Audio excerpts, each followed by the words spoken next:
નમસ્કાર, દિવ્ય ભાસ્કરની morning news brief સાથે હું છું પ્રિયંકા. નજર કરીએ એ સમાચારો પર જે રહ્યા હેડલાઇન્સમાં.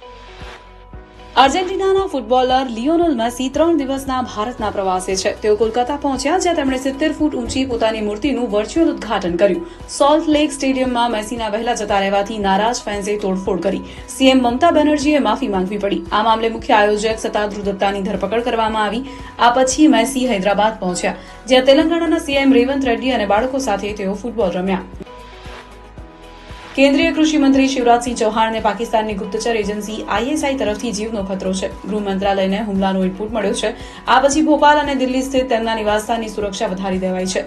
શિવરાજ પહેલેથી જ Z+ સુરક્ષામાં છે. હવે સુરક્ષા વધુ સઘન બની ગઈ છે.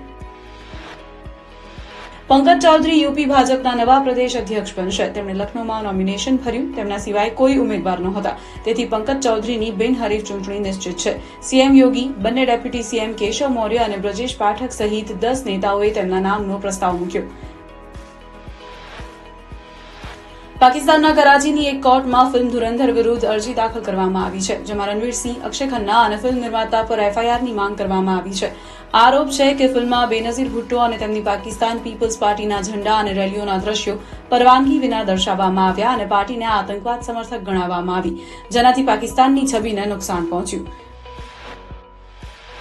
કેરળ સ્થાનિક સંસ્થાની ચૂંટણીમાં એનડીએને મોટી સફળતા મળી છે. શશી થરૂરના